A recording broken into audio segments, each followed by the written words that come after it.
There's been an awakening. Have you felt it? Hello and welcome to the Imperial Radio Podcast. I'm your host, Kobe Larson, alongside my co-host, Alex Wormstead. And yes, there has been an awakening. Have you felt it, Al? I haven't felt it, but I've definitely heard it. If you can hear, if your ears serve you well, we have updated our audio software at the podcast hub, and we have upgraded to a full mixer running XLR microphones and mic stands and the whole 9 yards. I mean, we look like total disc jockeys up in here. Oh, yeah. We're just vibing out here with this great sounding equipment. Hopefully it sounds great on your end. We've gave it a lot of tests, and it always sounds pretty good. But yeah, so we're really excited about the new equipment. We just wanted to share that with you guys to tell you no longer will you have to listen to the very nasty, loud sounding, just garbage audio. So we're really excited to bring that to you guys. First order of business, we're going to get to the news in less than 12 parsecs. Fans of Star Wars movies have pointed out that Quentin Tarantino is taking shots at big franchise movies, including Star Wars, Marvel, and the likes of all those. Quentin Tarantino has said that he is angry at big franchise blockbuster movies, and the fans are undecided on how they feel about that. In other news, Colin Trevorrow's concept art has been leaked. Pretty interesting stuff. A lot of interesting stuff in there. Yes. Disney announces Star Wars cruises in 2021. Are we excited? Yes, we are. And finally, Clone Wars, sadly, the release date has been moved back to February 21st. Yep, February 21st on that. It was February 17th, but they have moved it back to, I believe, that Friday. So then it will be a continuous Friday release. All right, now on to the main segment. This is going to be a pretty meaty segment, Oh, yeah. but it's going to be fun. One thing that we've talked about a lot on this podcast is the episode 9. We've talked about, before we saw the movie. We talked about it right after we saw the movie. We talked about it like a week later. I mean, we've talked about episode 9 probably more than anything, really. And for good reason. Me and Al both liked the movie. There have been some things that I've kind of pondered and thought about, and then I kind of look back on how it affects the current canon and things like of that nature, and I've kind of stepped back a little bit, and I'm not going to say I loved it. I'll say I liked it. It's probably about right dead in the middle for Star Wars movies for me. Yeah, I agree with that. Out of the 10 main meat movies, 11 main meat movies, I guess, I would put it at about 5. So about as middle as you can be with 11 movies, I suppose. Right. So, yeah. Anyway, we're going to talk about, if you've heard, if you've been on the interwebs, Colin Trevorrow, the original director for Episode 9, his script got leaked, and then now his concept art is leaked. And so fans have been reading over that, and they've been kind of thinking of what could have been. Once J.J. Abrams took over, the whole thing was pretty much scrapped for the most part, and they did a ton of reshoots, and the movie actually got delayed a little bit, but they kind of kept it mostly on time. But so that they got me and Alex thinking. We read through this script, and if you haven't, by the way, you can go on YouTube or just go on web browser. You can go anywhere, and if you don't want to read, we get that. Some people don't want to read. You can just listen to someone explain it in kind of a crash course. Listen to someone like a YouTuber out there that will explain it to you, and someone who's meant to explain things to you. That's how me and Al kind of learned about it. We didn't really take the time really to read it. We just sort of listened in, and yeah. Yeah, and we got most of the highlights of it, which a lot of the highlights of it that I took out of it were really cool. I'd probably say that I'm not going to say it would have been better, because every movie, it's just a chance. You don't know if it's going to be better than Rise of Skywalker. Right, and you'll never know what it'd be like unless it's in movie form. Right. And that's what we want to bring to you guys today is our thoughts. We've had a lot of time to step back and think, and we want to go ahead and give you what we would have done in about a 5 to 7-ish minute segment, what we would have done if we were the directors of Episode 9. We're going to keep it, somewhat sweet, but with enough detail that you guys can kind of understand where we're coming from. So I'm going to start with Alex. Al, Yes, sir. give me your idea for episode 9. And granted, we will say we didn't really write down anything. We didn't really keep We're note going of what we were going to straight say. off the. This red. is I mean, this is just we're just spitballing. we are spitballing. This is just straight out of the minds of two Star Wars fans. Obviously, we've thought about it before. I'm sure. I know I have. Yeah, I mean, this is myself. but this is first take, just us spitballing. So give us, it's not going to be perfect storytelling, but so cut us a little leniency there. But we're just kind of pulling this right out. So let's start with you, Al.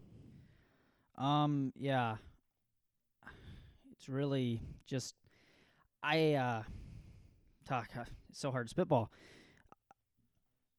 I like what a lot of what Colin Trevorrow's script has. I also liked a lot of things that were in Rise of Skywalker. So I guess I'll just start with that of comparing the two.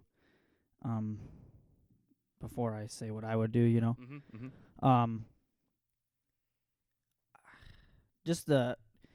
So Trevorrow's script kind of relied on having a live presence of Carrie Fisher, and that's pretty much why one of the reasons why he couldn't go on with this. Right. And I'll be honest with you, a lot of my stuff is just straight from his. I loved everything about his script, for being honest. But if I had the script, let's just we'll step it back here. We'll go to The Last Jedi. I'm going to start this episode 9 right after that. Right, because you can't have episode 9 without episode 8. I mean, it's the predecessor. So. Yeah, and I mean, that's why The Rise of Skywalker doesn't really puzzle piece in together. I mean, it does, but they tried to as much as they could. It really doesn't. Yeah, that's one of the big drawbacks I know that both of us had, is it was a great movie on its own, but it doesn't really gel with the other movies. And even if the last movie was trash, in some people's opinion, somewhat Al's, a little bit mine, you still have to. You still have to cater to what was brought before you. You can't just have a movie I mean, it's a trilogy. Mm-hmm. All three are supposed to say one story, and it felt like The Rise of Skywalker's kind of just. It was kind of like almost the start of something new. Yeah, it was. Anyway. It felt like an episode 1 to me. It really did. Mm-hmm. Anyway, neither here nor there. So I would go back to that, and I would say, I would put my movie a couple months after The Last Jedi. Okay. Give Rey some time to train. Yeah, give Rey some time to train. I would see her. I would see her training a lot more, and make more sense of things. Mm-hmm.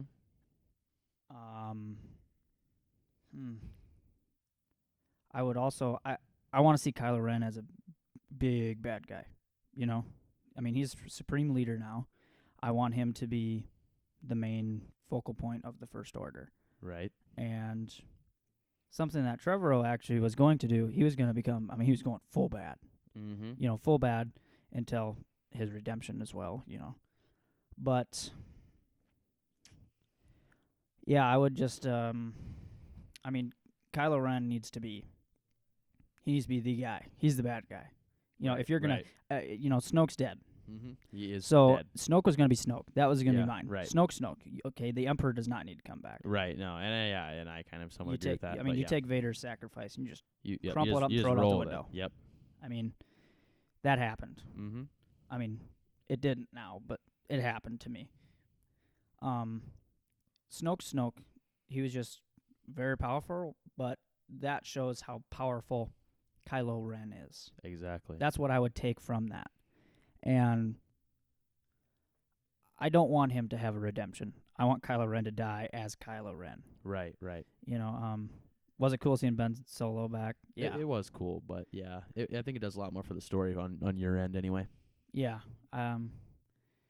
'Cause that's kind of the story behind the whole Skywalker saga is redemption and this and this and this. It's like, I'm over redemption stories. Honestly, I kind of agree. I mean, I'm a Jedi guy, you're a Sith guy, but it's not always good to see the same thing over and over again. Yeah. So I mean, I could see I could agree with because you had him who was pulling in this fan base that, I really liked Kylo Ren. I did too. But granted, I'm a Sith guy. Mm-hmm. But like, for being blatantly honest, he's the only thing that comes out of the sequel trilogy for me.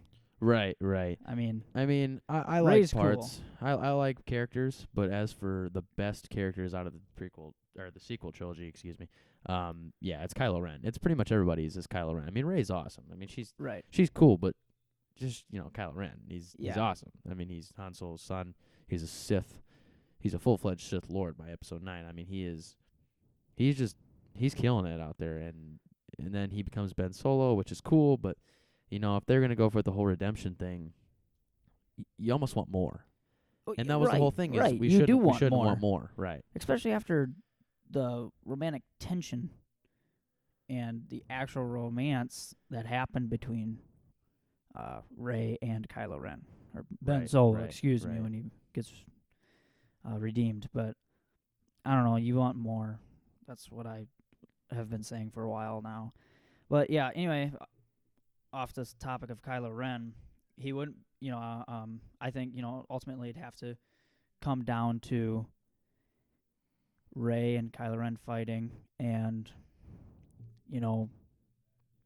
good guys always win, so that's how he dies, Right, and I knew that the good guys were gonna win. We all did. I mean, it's the last of the Star Wars franchise, as in the Skywalker saga. But to me, that's Star Wars. So, I mean, yeah, the good guys had to win, but I wish they would have. Usually, they try to get you real down and low on yourself, and then the good guys come back and win. And they had a little bit, but Anyway, I'll kind of expand on that at my whole point. But Is that what you got? Is that what you're going with, Al? Yeah. So pretty much, it's just I don't really know what I would come up for like a main plot of the movie, but I would definitely, my highlights would be, you get to see Rey a lot more with training. You get to see Kylo Ren as Kylo Ren, full Kylo Ren. He's the leader. He's that. Mm-hmm. Also, sorry, I kind of did forget about this. I did want to say this. In The Last Jedi, when, the battle between Luke and Kylo Ren is over. Yep. He goes, "See you around, kid." Uh-huh. I think it'd be really cool if you see Luke as a Force ghost throughout the entire movie, helping Rey, and also haunting Kylo Ren. Right, giving him the whole see you around, kid. And he's haunting him. And that's kind of a part of the Trevorrow script was that Luke was pretty much haunting and just teasing Kylo throughout the whole movie, saying like, "Oh, you don't know what you want," and just get the whole "see you around, kid" kind of thing. Yeah, I mean, and I think that's awesome because that is totally Luke's character. He's not your traditional just stonewall Jedi. He's humorous. He's funny. Yeah, he's a funny guy. Right. So as for what I would do, if I were given the reins to Episode 9. Not to make insult to Episode 9, because I liked it. I did. Oh, right. I still like it. Did I need some of the stuff in there? No. Right, no. There was a lot of stuff in there that really wasn't needed. Same thing with Last Jedi. Same thing with Force Awakens. Same thing with probably every movie. But if I was given the reins to a lot of movies, they'd probably be a lot different. But yeah, we're not trying to trash anything here. We're just solely given what we would do, what we would have liked to see, if we were given the reins. And mine would just be a lot different. It would just be so different. I mean, I'll be like Al. I'll start back about the Battle of Crate, right? So it's everything The Last Jedi can stay the same. I was very, very angry about Snoke because I thought Snoke was the coolest, just the biggest badass on the planet, and I was so angry when he died, like in the movie theater. Well, he had so much potential. We were both. Me and Al were both fuming. I mean, we were just, what is happening? And we can even keep that. I don't care. Snoke's dead. Snoke is dead. He's laying on the floor in pieces with his tongue out like a fish. I mean, he's dead. Now, skip to the Battle of Crate. Same thing happens. Same exact setting. Rey's trying to speed while she's currently on the Snoke ship with Kylo and Snoke. But she's speeding back after the whole battle with Kylo. And Kylo's already on Crate, and he's there with Hux in the ATM 6s or whatever they call those in the new series. Right. Same thing up until that point, except enter Luke Skywalker. Luke Skywalker comes to the Battle of Crate. But enter Luke Skywalker. Same thing. Goes, he walks in, gives Leia her kiss on the forehead, hands her the Han's dice, and he walks out in front of the ATM sixes. And same thing, Kylo Ren, furious, the furious, rebellious teenager in him. I want all guns to fire on that man. Same thing, same exact thing as the movie, except it's actually Luke Skywalker. It is actually flesh and blood Luke Skywalker. He made the joke earlier in the movie that, what'd you think I was going to do, take on the whole First Order with just a laser sword? That's what he's doing. He's taking on the whole, well, granted, a lot of the First Order with a laser sword. And they fire on him, and they fire and fire and fire. Same thing. Kylo Ren's screaming more. And they fire, and Hux says that's enough. The dust clears. Same thing. Same comical loop. Pats the dust off his shoulder. But this is actually Luke. So basically, he used a force power to protect himself from shield himself from the blast. So Kylo Ren lowers, and same thing. They fight. I'm trying not to go too into Last Jedi, but this is really important for the setup. They fight. The same thing happens, except Luke pulls pretty much the same thing, except Luke is in the flesh, and he pulls the Obi-Wan, see you around, kid, and Kylo Ren goes to swing so ferociously, and he hits Luke in the same fashion as Vader did to Obi-Wan. This is a great callback to A New Hope. Slices him, except it's just his cloak, just his robe falls.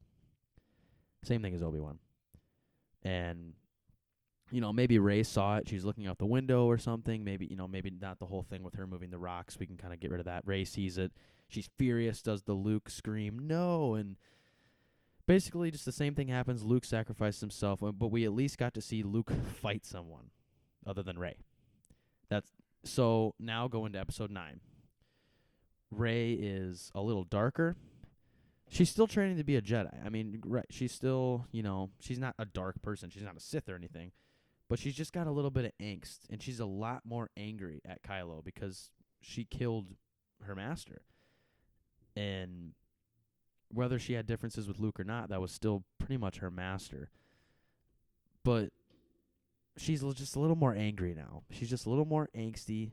She's just got a lot of anger. Just like, Anakin, how he was a great Jedi, but he harbored a lot of anger. And that's Rey at this point in the movie. And kind of the same thing. She trains. They have to do whatever they have to do with Princess Leia. I'm fine with that. I don't wish that onto anybody. I mean, what you could have done anything, and I would have respected it because it's so hard to both respect the actress and give her a good death when she's already passed. But anyway, Rey's training. Poe and Finn are going off and doing their own adventures. Maybe Rey tags along for a quick one, but for the most part, the movie's somewhat the same. It's just with Rey, and she's a little more angsty. Until we get to the end, then is when it kind of starts to change. There's no Palpatine. It's just Kylo Ren. It's only Kylo Ren. Yeah, see, I love that. Right. It's just Kylo Ren. I mean, it's just him. He's leading the First Order. It's thriving under him because he's not really a part of it. He's not really running it. He's going off and doing his own thing, but he's leading the First Order, so it's just thriving. And the Resistance is still rather futile. I mean, they don't really have much going on, but they have Rey, and she's training, but she's a lot more powerful in this movie. She's a lot more powerful. I mean, she's not like Jedi Master, but she's like Jedi Knight level powerful, about as powerful. But we get to see some more, some different stuff with the Force, right? Right. No, she's got new Force powers. Force healing can stay. I wasn't that mad about that. Sure, it creates plot holes in the movies, but obviously Force powers grow and change over time. So I'm really fine with that. So Rey is powerful. She's about Luke at Return of the Jedi, and she has to go and fight Kylo Ren, and she's all and ready to just end his life because of what he did to Luke and how Kylo Ren's been terrorizing people in the last couple.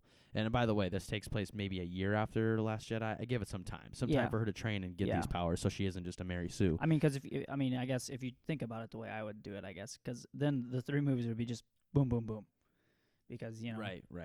There's time in between. You gotta have time to train. You do have to have a little bit of time. Do whatever.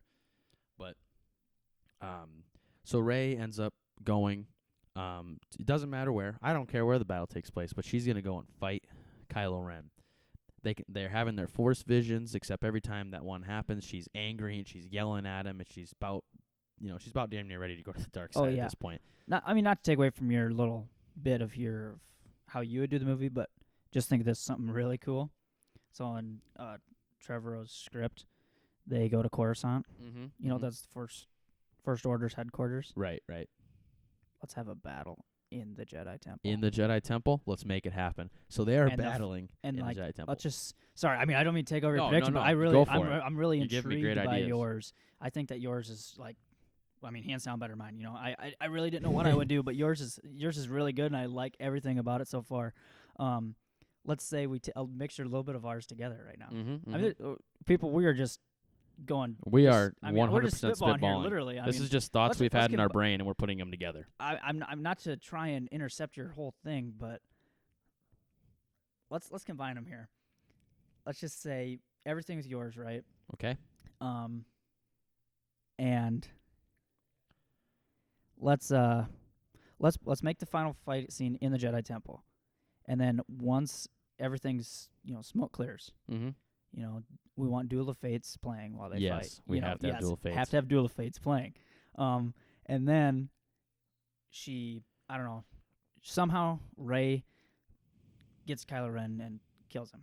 Mm-hmm. They have the same little scene like they did in the Rise of Skywalker. Sorry, gotta slow down a little bit. Lost my breath. But this final scene, he dies. He truly dies. He is She's dead, holding him dead, in her dead. arms, and let's say he has a little bit of redemption in his final moments Right. of death, Just kind of like enough Vader. to appease the fans. Yes, a little bit like Vader. Okay, so we'll throw that out my window where he gets no redemption. He feels bad of everything he done. Basically, kind of like he is seeing the gates of hell as he's dying. Right, and he's realized the bad that he's done, and he's having a mini redemption, but he never really fully redeemed you don't himself. get to see him as a true good guy like he gets in Rise of Skywalker. I'm fine with it. Keep going. So where he dies, you ready for this? Yep. We're in the Jedi Temple. Right. It works their way up to here. They're in the High Council chamber. They are in the High Council chambers. Now we're just getting the prequel fans going. I mean, we got everybody. Prequel fans are excited. So we got this whole battle going. Like Al just kind of narrated that for me, which was so awesome. That was great. And so right, which I'm sorry by the no, way. that was fine. I'm totally fine with that. And here's the thing, that was exactly where I was going. Rey is she's furious, and they're battling with just, the heat of 1,000 suns. It's crazy. They're blow for blow, and the only reason Rey even has a chance, because Kylo is obviously far more powerful than her in every matter of, she's just so angry. She's tapping into that dark side power. She's angry, and he's cocky. Right. And right before she is about to go full dark side and not come back, she hears the voice, Rey. Same thing Luke heard. She hears Obi-Wan's voice.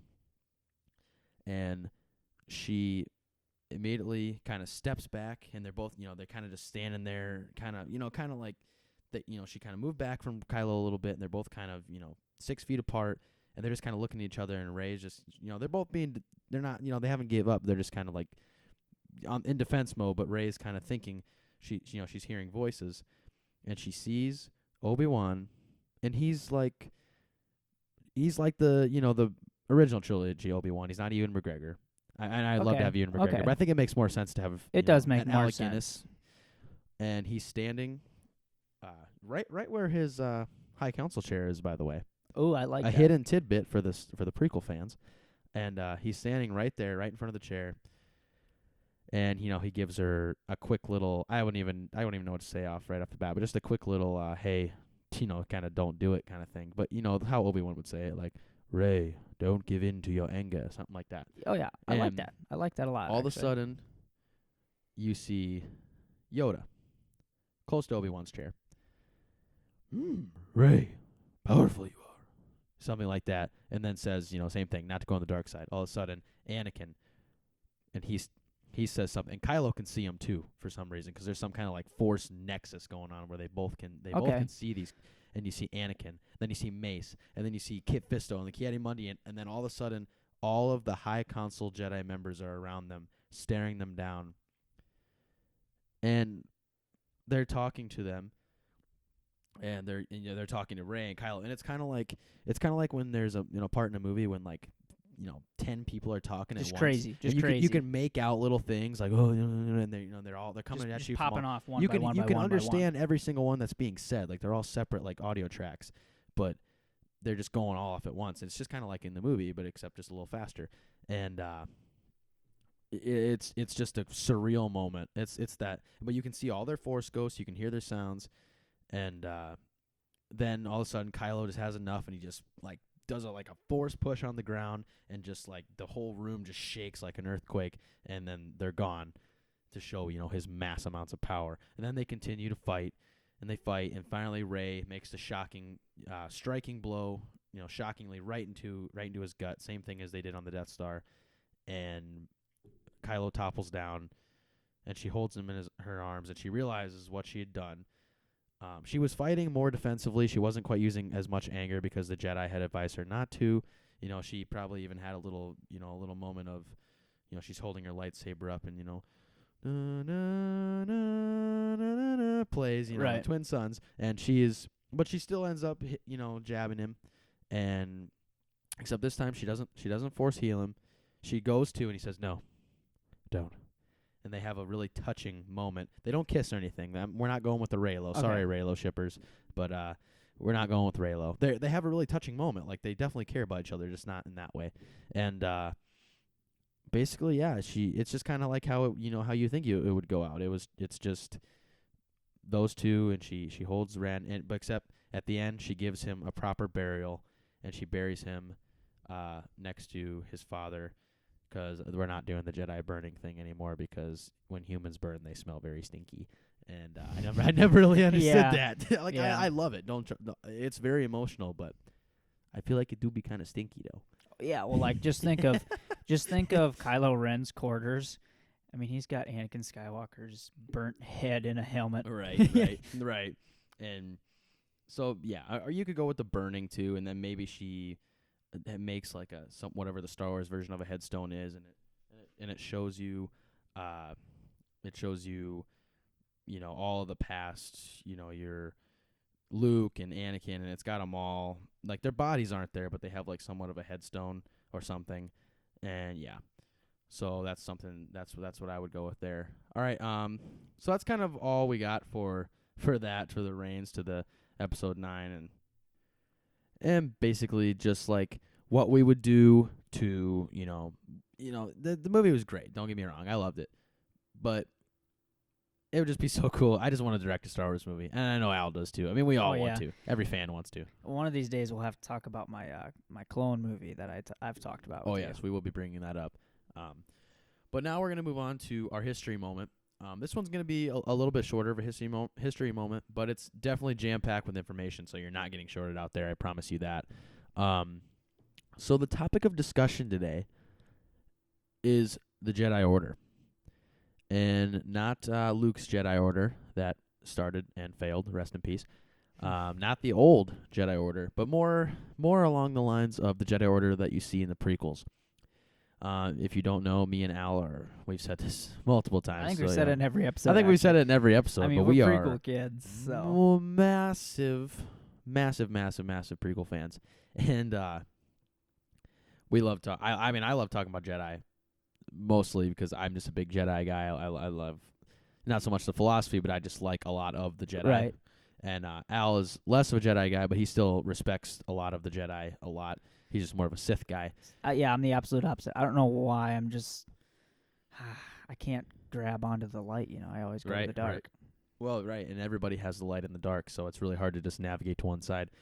But basically what we're going to be talking about in our Star Wars history moment is we're going to be talking about not just about the Jedi Order, but kind of what went on within the Jedi Order. Not so much like actual, physical things, but like how it worked, how it operated, just kind of the ins and outs kind of almost like the Death Star, except we're not giving you like, head counts and things like that. It's more of like how it operated and things like that. Going into Right. detail about that kind of stuff. So, I mean, the Jedi Order, as we all know, is the Order. It was basically like the club or the society, or the grouping of Jedi in the galaxy. So the Jedi Temple, Jedi is pretty much like a religion. It is pretty much a religion. It is a religion. But instead I of mean, worshiping a god, they worship. Well, they don't worship it per se, but they nature it. they too. live alongside and respect the Force. Yeah. And the Force is what gives them their power. It's it penetrates us, it binds us and penetrates us, and anyway, all that. Yeah. And so yeah, it's not so much like they pray to the Force or anything like that. Like, they're not like that. It's just like they use the Force and they try to use it for good, and they're a collective group of, they have a council. The council consists of 12 members. Yep. The Grand Master for about 800, 700 years, something like that, was Grand Master Yoda. Good man. He was a great man. Probably one of the most powerful Jedi that ever lived, in my opinion. Canon and legends. For sure. But For sure. But he was the Grand Master, and then there was about 10,000 Jedi. About 10,000 at the time of the beginning of the Clone Wars. A lot of Jedi did pass in the Clone Wars because they served as generals, and Right. they were tirelessly put in battle, and a lot of them did perish. But yeah, I mean, there was about 10,000 of them around the time of Phantom Menace, and then they slowly kind of started to diminish. And there was probably, I don't know, I would say there's probably still about over 9,000 Jedi at the time of Order 66. So there was a lot of Jedi that Palpatine had to mop up off the floor. So the Jedi Order, they had their Jedi Temple, and it located on Coruscant along with everything else in the galaxy. Best planet. Best Star planet, Wars. hands down. And a lot of Jedi were stationed, or not stationed, but all Jedi called the temple home for the most part. And but a lot of them, they go on assignments, or they be in active duty. Yep. Or Almost like that. mission statements with Christianity or whatever Right, religion you right. do. You can do a mission statement. It's They very similar. go on kind of mission statements or vision quests, force quests. And, Right. They did their own little things, but yeah. And so basically how it topped down, we already kind of talked about Yoda, but he was the Grand Master. There wasn't really like a major hierarchy in the Jedi. Like, obviously there was a ruling quarter of it, but they weren't like, fascist rulers that decided it was the just fates for all. They just needed a a definite leader, basically. Right. So, I mean, I would say the leader of it would be the High Council of 12 men. Right. They're the 12 overall members. leader. Yeah. But Grand Master Yoda was the most powerful Jedi, and he was just one of the best all-around Jedi and the best Force users in the galaxy. So obviously he was the Grand Master of all the Jedi. And then there was the other 11 council members. Mace Windu is actually called the Master of the Order, which is just a step lower than Grand Master, but they had a couple different roles to play. There was actually some sections where Mace had more power than Yoda, Right. but it was just kind of that's kind of legends, a little bit more legends than canon. Which, but- I mean, it makes sense because they didn't Right. want just kind of like a dictatorship. Right. It's kind of style. like how I we mean- have the legislative and the executive and the Right. I mean, it's judiciary just branches, today in our modern society, to keep all the balances in check. yes, exactly. So, I mean, yeah, you had your 12 Jedi in the Jedi Council, and those consisted of like Yoda, Mace Windu, Obi-Wan, Anakin, come Revenge of the Sith, Kit Fisto, Ki-Adi-Mundi. Plo Koon, some of the most powerful Force users of their time. So to be on the Jedi Council, you had to be a master, in the exception of Anakin, because he was admitted by Palpatine. That was a whole thing. If you watch the movie, you get that Palpatine kind of uses influence to get Anakin on the council. Regardless, 99.999999999% of the time in previous times, you had to be a master, basically. Yeah. Masters on the Jedi Council, which makes sense because Jedi Master is the highest rank outside of Grand Master, Master of the Order, and Council Member. Right. That is the highest rank you can be of a Jedi, is a Jedi Master. A lot of Jedi, like Padawans, call their master, but that does not mean that they are a No, master. a Jedi Jedi Knight Knight can can be- take a apprentice. So then you had Master, and then one step below was Jedi Knight, which was the most common. Right. There was more Jedi Knights than anything. Then after that was Padawan, also called an apprentice. But they were called Padawans, and you notice they have a signature, just one braid. Yep, the Padawan braid. One Padawan braid, if the species has hair. Right. If not, I guess I don't really know what they do with that. Yeah, I've never seen any. I've never really seen, so I don't know. If the species doesn't have hair, I don't know what they do, but they do one braid. That signifies your Padawan. Below that was a youngling, and then obviously Jedi were often given up as babies, so they had babies at the temple, but that's not something that they really touch on very often. I mean, you can only really think of Phantom Menace. They say that Anakin's too old, right? and he's not old. He's like He's 10. It's just so. And then in Clone Wars, they go around and Palpatine tries to steal a bunch of babies. Well, Yep. Not truly. It's Darth Sidious, but Palpatine. Palpatine goes around and steals a bunch of the babies. Well, he orders people to for him. Right. Yeah.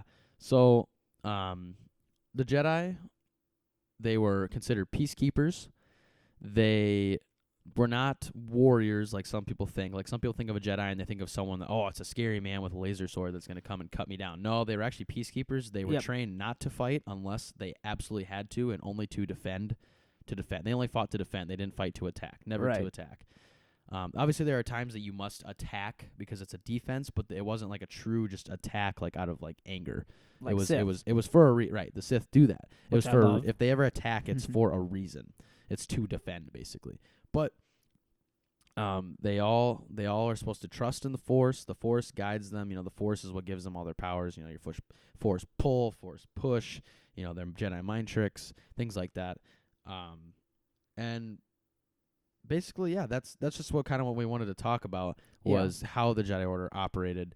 The hierarchy. Mainly, we want to talk about the hierarchy, but just kind of what they did. They did serve as generals in the Republic Army alongside the clone troopers, which not every Jedi agreed with because they didn't think Jedi should be taking part in a war because they're not warriors, and then that made a bad perception of them.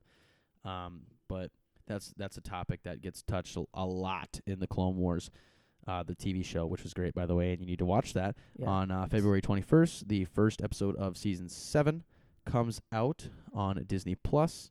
And very excited. If you haven't seen the rest of the show, you need to watch it. It is one of my favorite pieces of canon Star Wars content ever, and it's an animated show. It's that good. It is literally that good.